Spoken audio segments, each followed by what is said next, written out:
Aldea bertan, zikloaren barruan, musika izan da aurten protagonista, baina horretaz aparte, egon da iparraldearen egoera politiko, ekonomiko, zein sozialaz, hausnarketa egiteko bidea ere. Azken saioan, Koldo Mitxelenan izan zen, Batxita Boloki Garapen Kontseiluko zuzendaria. Garapen kontseilu horretaz mintzatu zen, zer den, noiz eta nola sortu zen, eta kontseiluak bere baitan dituen proiektuez ere bai. 1986an hasi zen lanean Garapen Kontseilua eta bere baitan esan bezala proiektu asko biltzen dira. Koldo Mitxelenan baina 3 eremu nagusi izan ditu berbagai.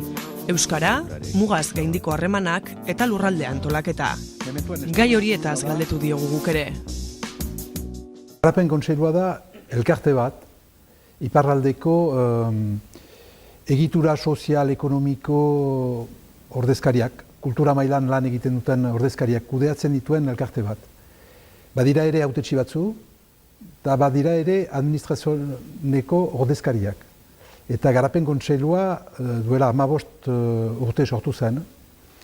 Asmatzeko iparraldearen geroa zerren inguruan finkatzen altzen, eta horren egiteko orduan, 1984an, pentsaturik izan zen, beharrezkoa zela gizarte zibilaren ordezkariak biltzerat eta hen iritzia, hen ikuspunduak biltzerat lurraldearen geroain asmatzeko.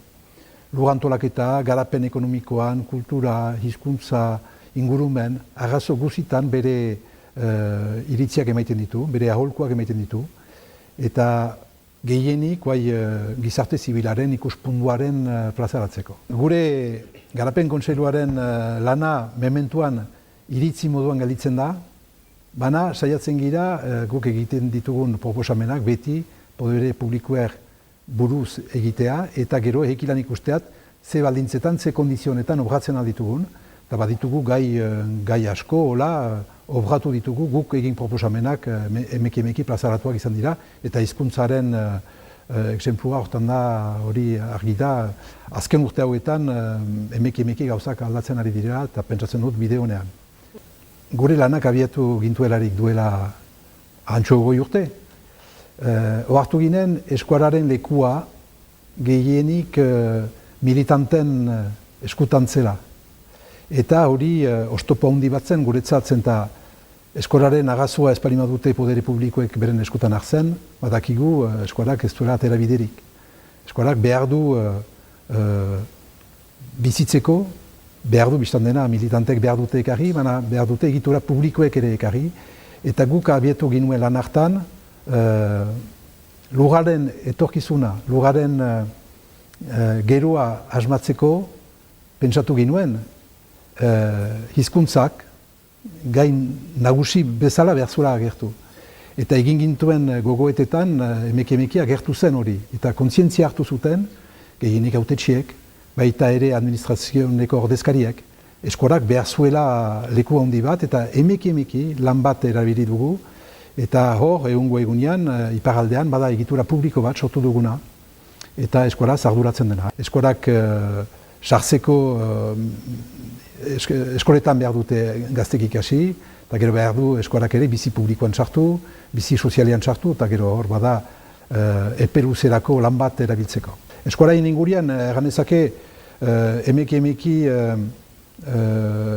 oaztean erten nuen gauza, eskora duela 15 urte bakarrik elkarten arrazo bat zen, eta egungo egunean, elkarte eta podere publikoen artean asmatzen den gauza bat bilakatzen ari da. Eta hori, uste dut garrantzitsua dela guretzat, eta hizkuntza batek behar du politika publiko bat instituzioetan sartzeko, eta hori garrantzitsu ezala ikusten dugu, eta hor da aldaketa handi bat gertatu azken urte hauetan. Beste arrazo bata, guk hastapenetik, duela 15 urte, pentsatu ginuen iparraldearen geroa behartzela ere mugaz bi aldetako harreman hortan sartu.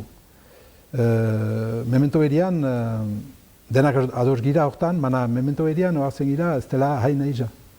Ez da abiatzen ditugulari garapen ekonomikoa edo kultura mailan eta hizkuntza mailan, hor hartzen gira Eskol Kultura Erakundea adibidez, lotura asko baditu hemengo kultural zentruekin eta hemen egiten diren aktivitatekin, baina beste gai batzutan, ekonomia mailan, komerzio gamaren artean badira gauz berri batzu sortzen ari direnak.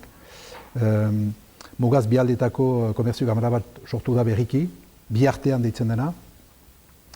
Hala, emeki gauza batzu ari dira, mana, alare ez da egin nahi ja, badira oztopoan hitz, lehen batean hizkuntzain arrazoa, eskuara biztan dena bi aldeta, mana eskuara ez dute anitzek gure aldean hasteko mintzatzen, eta elgarrizketak eta edo espainolez egiten dira, edo frantsesez, mana anitzek ez dituzte, bizkuntza horiek ongi erabiltzen ordean. Hizkuntza beti arrazo nagusi bat bezala agertzen da, oztopo bat bezala, harreman horitan. Eta bigarrenik, bat ditugu instituzio mailan biziki gauza desberdinak dira. Guk iparaldean ez dugu instituziorik, eta hemengo egiturik ilan harremanetan ezartzeko instituzio mailan. Hori eskas hori bada, Baiona Miarritze herri elkargoa eta hemen Donostia eta hemengo diputazioen artean badira harremanak, hemengo diputazioa eta gure departamentuko kontseilu orokorretik iran badira harremanak. Emekia gauzak ari dira, mana ez guk nahi ginuen bezen fite. Duela zomait urte proposatu ginuen, erakunde bat sortu zen duela 2007an, hori izan zen bi aldetako instituzioen arteko guk erdaraz erten dugu konferanz euro-regional. Hori izan da, hementik Eusko Jaurlaritza, Gipuzkoako diputazioa, eta bestaldetik Frantziako Estatuen ordezkariak, Akitania, departamendua, eta Eskolegiko Hautetxin Kontseiluko ordezkariak. Hori elkarte hori biltzen da, eta horrek ikusten ditu, mugaz bi aldetako harremenetan diren oztopoak zoin diren. Eta oztopo horien gaintzeko ikusi nola instituzio horiek elgarren artean obratzen aldituzten edo trinkatzen aldituzten gauza batzu. Lan biziki eguneroko lan tipi batzu egiten ari gira, horako gauza batzu behar dira segitu. Gero, nahi balima da urrunago joan, politika publiko batzu sortu bi lurralden artean, pentsatzen dut behar dela, hartzen balima dugu euro hiria, Baiona eta Donostian artean, hori euro hiri bere osotasunen hartu, eta gero hor ikusi, osotasun hortan, ze podere publiko, ze kompetentzia, ze proiektu haman komun erabiltzen alditugun, eta lurraldea osoan hartuz, eta hola ikusten alditugu proiektu haman komunak nola sortzen aldira. Lurralde antolaketan gure arrazoa da, hirigintza mailan,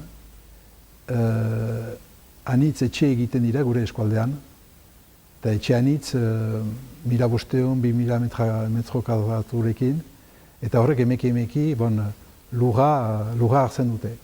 Eta gure arrazo bata egungo egunean nola hori gelditzen aldugun, eta gure hirigintza gehiago hemengo moduan pentsatua izan dadin, gehiago juntatua, herrin ingurian gehiago juntatua, eta lurra atxikiz laborantxaren dako eta beste gauzen dako. Hori arrazo bata, eta bada zomait urte anitz gogoeta, anitz lan erabiltzen dugu mail hortan, emeki, kontzientzia artea izan dadin mail hortan, eta hirigintza mailako politika horitan errealitate hori konduan hartua izan dadin. Hori alde batetik, gero beste aldetik, beste arrazo bat dugu mugikor garaio mailan, hor gure eskualdean garaio kolektiboak azken denbora hautan ez dira konparaketa egiteko hemen bezala garatu. Guk han bakotxea berotua badu eta otuek iran beti arrazo nagusiak badira, bideak betiak dira, eta horrek problema asko sortzen du urtean zehar, eta gehiago ono udan. Zenta jende asko etortzen da, turista asko etortzen da gure eskualdetat, eta horik nahi gintuzke ere konpondu, ikusi nola garaio kolektiboak garatu, eta hor bada programa importante bat egiten ari dena egungo egunean Baiona Angelu Miarritzeko herri elkargo hortan, eta horiek nahi gintuzke ondoko urtetan, hirigintza eta garaio moduak elgarrekiran juntatu. Hori da gure helburu politika publikoetan gure helburu bezala agertzen diren.